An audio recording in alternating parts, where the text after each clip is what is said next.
Gold day everyone.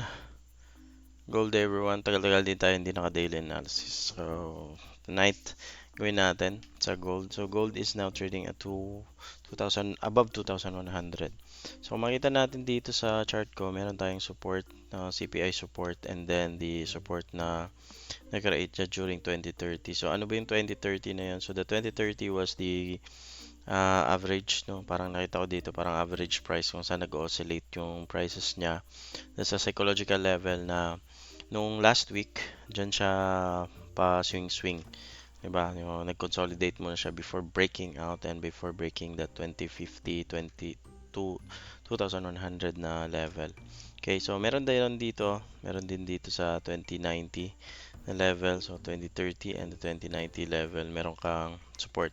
So you have a support here. Obvious naman, kitang-kita natin yung support dito. So lagyan natin ng box. So the support here is, yeah, that's 20. This is during the overlap. So ito may overlap dyan. So that's a solid na support at that level. Okay. And here we can see meron din naman tayong support sa overlap again. I-label natin yan. Yan. So that are the possible targets kung mag-short dito kay gold. Okay, you have the 2045 na level. So here, this is an Asian session level. Madaling basagin to, but supported naman siya dito with the high volume. So, most likely ganun. And here, gusto ko scenario dito is, yan. Diba nag-swing?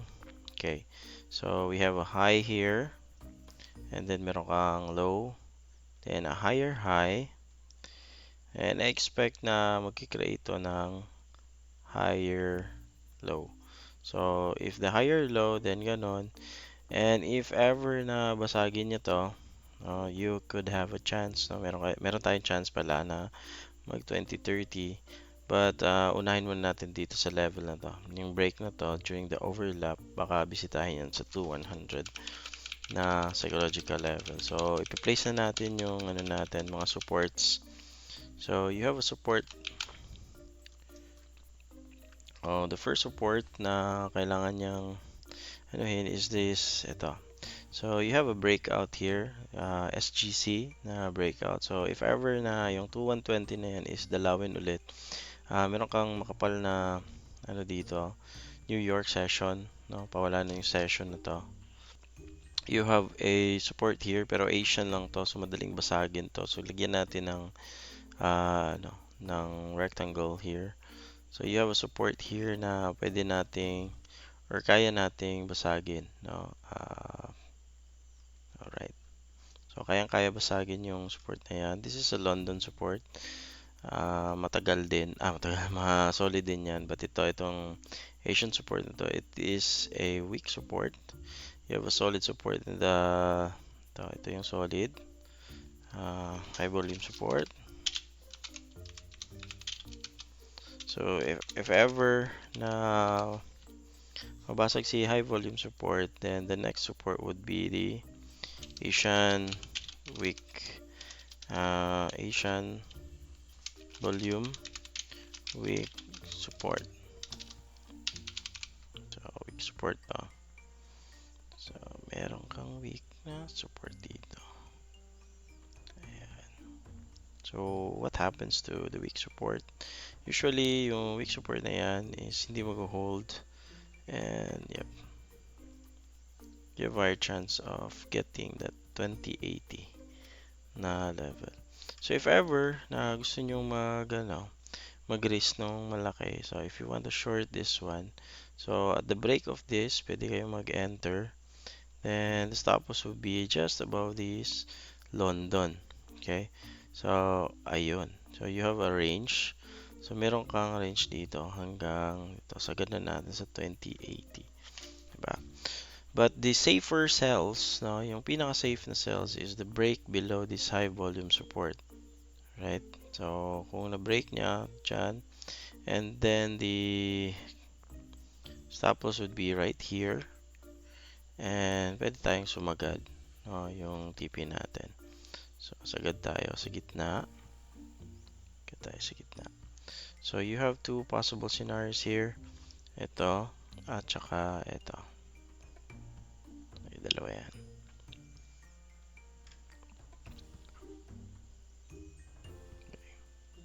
So, lagyan natin ng ganyan.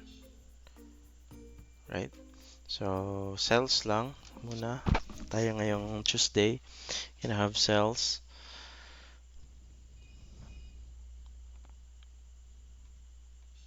Okay, if ever nandyan siya, you could have a range like that. Ang range naman ng kabila is much more conservative dito. Pagka-break dito. So, maybe kaya yan kung cells yung ating pag-uusapan.